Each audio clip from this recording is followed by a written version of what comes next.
MLC ఎన్నికల్లో విజయం ఖాయమని టీడీపీ, జనసేన, బీజేపీ కూటమి నేతలు ధీమా వ్యక్తం చేశారు. గురువారం ఎమ్మెల్సీ ఎన్నికల పోలింగ్ ముగిసిన అనంతరం స్థానిక జిల్లా పరిషత్ హైస్కూల్ వద్ద కూటమి నేతలు మీడియాతో మాట్లాడారు.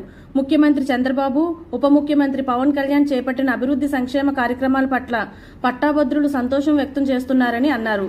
శాసనసభ్యులు Bollisetti Srinivas, TDP in charge Varavala Babji, BJP in charge Eethakota తాతాజీలు మాట్లాడుతూ కూటమి ప్రభుత్వం అవినీతి లేకుండా నిజాయితీగా పనిచేస్తుందని, ఎమ్మెల్సీ ఎన్నికల్లో గెలుపు ఖాయమని విశ్వాసం వ్యక్తం చేశారు. కూటమి తరపున నిలబెట్టడం జరిగింది.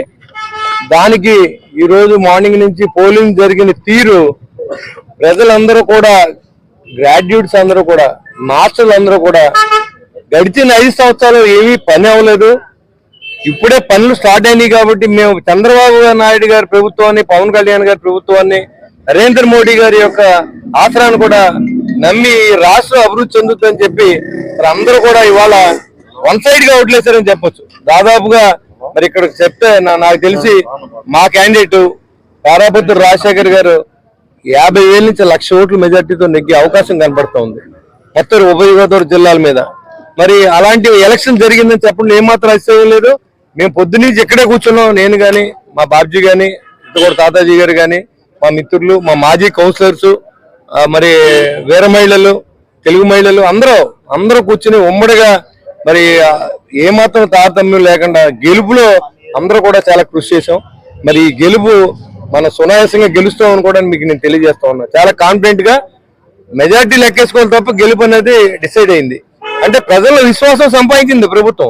ఇవాళ గడిచిన 7 నెలల్లో సంవత్సర కాలంలో అన్ని రోడ్లు వేస్తాం. సంవత్సర కాలంలో ఛాలెంజ్. ఇప్పుడు ఏదో శాసనసభ్యుడు, ఏదో మాజీ శాసనసభ్యుడు చెప్పాడు, 5 సంవత్సరాలు ఇంట్లో పడుకుని కలెక్షనే జేయంగా పెట్టుకున్న వ్యక్తి మాట్లాడితే అతను కూడా కౌంటర్ ఇవ్వాల్సిన అవసరం నాకు లేదు. ఎందుకంటే నేను ప్రజాభిప్రాయాలకు అనుగుణంగా మరి పనిచేస్తా ఉన్నాను. ఈరోజు క్రికెట్ గ్రౌండ్ చేస్తా ఉన్నా సొంత డబ్బుతో, విరాళాలు వసూలు చేసి జనం వాళ్ళ అంతరాలు వచ్చి నాకు మేము చేద్దామని చెప్పి నాకు సహకరిస్తా ఉన్నారు. ఇండోర్ స్టేడియం చేస్తా ఉన్నాం. Next target swimming pool. ఈ 3 మా టైంలో మాణిక్యాలరావు గారు, నేను చైర్మన్, ఆయన ఎమ్మెల్యేగా ఉండగా ఓపెన్ చేసి కావాలని అవన్నీ కూడా చేయకుండా ఇలా ఆపేశారు. అవన్నీ పాడైపోతున్నాయి. చాలా డబ్బులు ఖర్చు పెట్టింది ప్రభుత్వం. ఆ డబ్బుని ఉపయోగంలో తీసుకొస్తాకే మా అవస్థలు మేము పడతా ఉన్నాం. ఎక్కడ కూడా రోడ్డు మీద గొయ్యి కూడా పోడ్చుకెళ్ళి నువ్వు మా గురించి మాట్లాడుతావు. నువ్వు శాంక్షన్ చేయించాను, నేను శాంక్షన్ చేయించాను. సెకండ్ సెంబర్ ట్యాంక్ ఏం చేసావు? దానికి డబ్బులు పెడితే పారిపోయాడు కాంట్రాక్టర్. మళ్ళీ పిలిపించుకొని నేను మళ్ళీ నేను నా టైంలో పూర్తి చేస్తాను. నేను నోటుకు వచ్చినట్టు మాట్లాడొద్దని చెప్తున్నాను. నీకు నోటుకు వచ్చినట్టు మాట్లాడితే ఇంకా డెప్త్కి వెళ్ళి మాట్లాడవలసి ఉంటుంది. నేను అసలు ఇంకోటి గురించి పట్టించుకుంటా. అభివృద్ధి జయంగా పనిచేస్తా ఉన్నాం. నాకు 24 గంటలు రోజుకో కొబ్బరి కొట్టాలి, రోజుకొక ఓపెనింగ్ అవ్వాలి, ఒక రోడ్డు అనేది నా జయం. అలా అయితేనే కానీ 5 సంవత్సరాలు ఏదైతే మైనస్ అయ్యామో, ఈ తాడేపూయడం ప్రజలు కోల్పోయారో దాన్ని తిరిగి మళ్ళీ మళ్ళీ ఈ ప్రజలకు ఇవ్వాలంటే నమ్మి మనకు ఓట్లు వేశారు కాబట్టి ఖచ్చితంగా ప్రజల అభిష్టం మేరకు ఈ కూటమి పనిచేస్తా ఉంది, నిజాయితీగా పనిచేస్తా ఉంది. సామాన్యుడు ఇల్లు కట్టుకుంటున్నాడు, సామాన్యుడు కొట్లు కట్టుకుంటా ఉన్నాడు. అన్ని చోట్ల రోడ్లు వేసాం. వ్యాపారస్తులు ముట్టుకునే వాళ్ళు లేడు. ఎవరు వ్యాపారం వాళ్ళు హ్యాపీగా చేసుకుంటున్నారు. కాబట్టి దీని మీద పెద్ద మీరు ఏం మాట్లాడినా జనం నమ్మి పరిస్థితి లేరు. కాబట్టి ఉనికి చాటు కోసం ప్రెస్ మీట్లు పెట్టినా నీకు మళ్ళీ టైం మాకు అనవసరంగా మీకోసం మా టైం వేస్ట్ చేసుకోదలుచుకోలేదు. కాబట్టి మరి ఈ రోజు ఈ గెలుపులో మనందరూ పాత్రదారులే. నిజంగా కూడా ఎంతమంది పనిచేశారంటే కొన్ని 100ల మంది కార్యకర్తలు రోడ్లెక్కి మళ్ళీ తెలుగుదేశం పార్టీ, బీజేపీ, జనసేన పార్టీని గెలిపించడానికి, రాజశేఖర్ గారిని గెలిపించడానికి నవ్వుతో నా భవిష్యత్తు మళ్ళీ ఇలాంటి ఎలక్షన్ జరుగుతుంది అంటే అనే విధంగా పనిచేశారు. డెఫినెట్ గా మనం గెలవబోతా ఉన్నాం. అంటే ప్రామాణికం ఇది. కూటమి ప్రభుత్వం పనిచేస్తా ఉంది. చదువుకున్న వ్యక్తులు డిసైడ్ చేస్తారు. ఆ చదువుకున్న వ్యక్తులంతా కూడా వాళ్ళు వచ్చి ఇక్కడ ఓటేశారు. ఆ ఓట్లతో మనం గెలవబోతా ఉన్నాం. కాబట్టి కూటమి ప్రభుత్వం విజయం సాధించబోతుందని చెప్పి కూడా తెలియజేసుకుంటూ దీన్ని సాగనించిన నా అక్క చెల్లెళ్ళకి, అదేవిధంగా బాబ్జీ గారికి, అదేవిధంగా తాతాజీ గారికి, మరి ఇక్కడ కూర్చొని అబ్జర్వర్స్ కి అందరు కూడా ఎవరి పనాలు చేసుకున్నారు. దీంట్లో ఎవరిని ఎవరు డిస్టర్బ్ చేసుకోలేదు. అందరూ బ్రహ్మాండంగా ఎవరి పనాలు చేశారు, ఎవరి డ్యూటీలు చేసాం.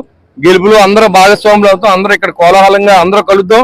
గెలిచిన తర్వాత ఇక్కడ అందరూ కలిసి ఒక చోట మనందరూ కలిసి ఒక చోట భోజనం చేసే అవకాశాన్ని నేను తీసుకుంటాను. తప్పకుండా మనందరూ కలిసి కార్యకర్తలు ఎవరైతే అంతమంది కష్టపడ్డారో అన్ని పార్టీలకు అదేవిధంగా అందరూ కలిసి మనం ఒక చోట సెలబ్రేట్ చేసుకునే అవకాశాన్ని మనకి ఇక్కడ ప్రజలు ఇచ్చారు. కాబట్టి దాన్ని సెలబ్రేట్ చేద్దాం, ప్రజల కోసం పనిచేద్దాం, ప్రజల్లో ఉందాం.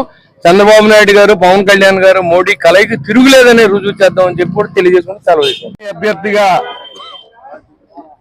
పేరాబొత్తుల రాజశేఖరం గారు పోటీ చేసి ఉన్నారు. ఆయనకి కూటమి తరఫున తాడేపల్లిగూడెం నియోజకవర్గంలో 5,629 ఓట్లు మొత్తం పోలైతే కనీసం ఆయనకి 75% పడతాయని మేము అనుకుంటున్నాం.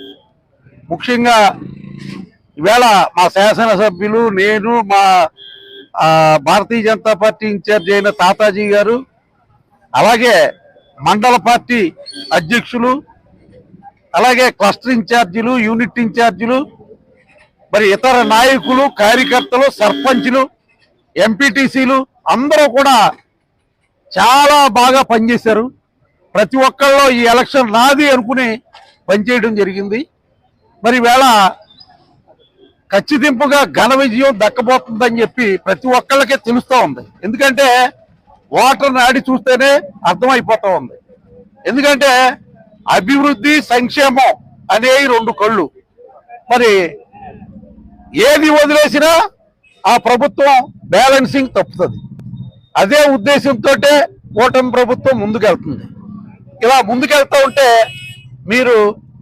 మేము అమ్మ ఓడేసాం, మీరేమో తల్లికి 100 ఇవ్వలేదు, మీకు 15,000 మీకు 15,000 అన్నాడు, ఎక్కడిచ్చాడు అని చెప్పి, బస్సు ఇవ్వలేదని చెప్పి రకరకాల కామెంట్స్ తోటి వాళ్ళు ముందుకు వస్తూ ఉన్నారు.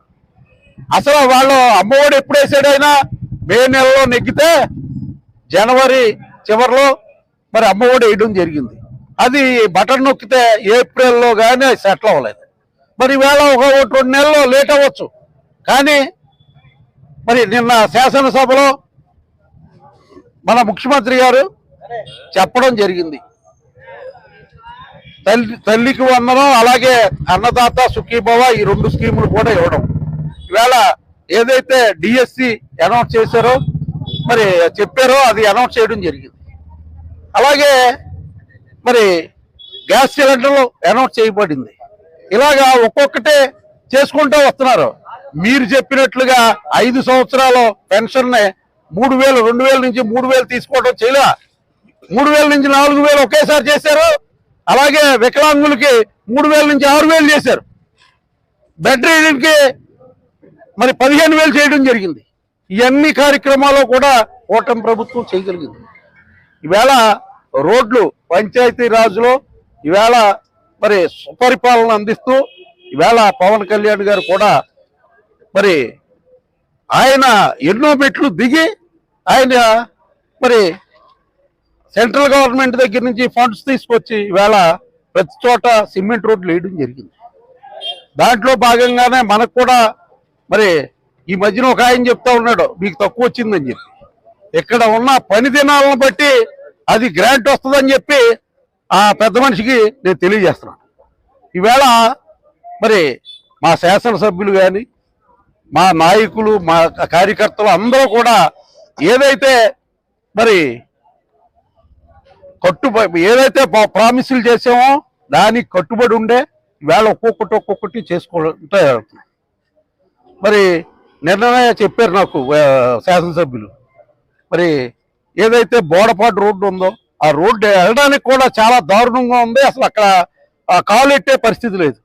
అలాంటి పరిస్థితిలో మరి ముఖ్యమంత్రి గారిని అడిగితే మరి నాబార్డ్ నుంచి 1,60,60,000 శాంక్షన్ చేయడం జరిగింది. ఈ రకంగా ఒక్కొక్కటి చేసుకెళ్తాం. అంతేగాని మీకు మళ్ళీ గాలికి వదిలేయలేదు. రోడ్లన్నీ కూడా మరి పూడ్చాం. ఎన్నో కొన్ని రోడ్లు వేయడం కూడా జరిగింది. సమాజానికి ఏది కావాలో అది చేసుకుంటా వెళ్తున్న ప్రభుత్వం కూటమి ప్రభుత్వం. ఇది సుస్పష్టం చేస్తున్నాను. మళ్ళీ మీరు విమర్శించుకోనివ్వండి, ఏం చేసుకోనివ్వండి, మీకే తగులుతాయి ఇవన్నీ కూడా. అంతే తప్పితే కూటమి ప్రభుత్వం ఖచ్చితంగా నీతి నిజాయితీగా వెళ్తుందని చెప్పి మరొకసారి తెలియజేస్తూ సెలవు తీసుకుంటాం. రాజశేఖర్ గారు మరి ఆయనకి ఓట్లు మరి ఎంత కూటమిలో ఉన్న వాళ్ళందరం కలిసి ఎంతో చక్కగా ఆయనకి విజయాన్ని ఇచ్చేయడం కాకుండా 68% ఓట్లు పోలేని తాడేపల్లి చాలా గొప్పగా విషయం. పెట్టబడుతున్న 75% పెట్టుబడులు పోయినాయి. ఈ రకంగా కూటమి జరుగుతున్న అభివృద్ధి కార్యక్రమం పట్టపు చదువుకున్న వ్యక్తి ప్రతి వ్యక్తి కూడా దాన్ని దృష్టిలో పెట్టుకుని మరి జరుగుతున్నది చంద్రబాబు గారు, పవన్ కళ్యాణ్ గారు, మోడీ గారి నాయకత్వంలో ఈ కూటమి ప్రభుత్వ అభివృద్ధిలో తీసుకెళ్ళడం నమ్మకంతో ఈరోజు మరి ఇంత ఘనమైన ఓటింగ్ జరగడం జరిగింది. మరి ముఖ్యంగా ప్రతి వ్యక్తి కూడా మా కూటమి కార్యకర్త సొంత ఎలక్షన్ లాగా ఏదో స్థానిక సంస్థల ఎలక్షన్ జరిగినట్టు ప్రతి వ్యక్తి పంచాయతీ ఎలక్షన్ జరిగినట్టు కూడా కష్టపడి ఈ కూటమి అభ్యర్థిలో రాజశేఖర్ గారి విజయం కోసం కృషి చేయడం జరిగింది. ముఖ్యంగా ఏదో ఈ నియోజకవర్గంలో మరి అభివృద్ధిలో కూడా ఇక్కడ ఎమ్మెల్యే గారు పులిశెట్టి శ్రీనివాస్ గారి నాయకత్వంలో ఎంతో చక్కగా అతను తీసుకెళ్తారు కూడా మరి జరిగిన ప్రజలందరూ గమనించారనే విషయం ముఖ్యంగా మనం తెలుసుకోవాలి. ఏవైతే పూర్వం నుంచి ఇక్కడ పెండింగ్ ఉన్న వర్కులు ఉన్నాయో అటు మాణిక్యాలరావు టైంలో ప్రారంభపడి అటు మీకు ఇండోర్ స్టేడియం కానీ స్విమ్మింగ్ పూల్ కానీ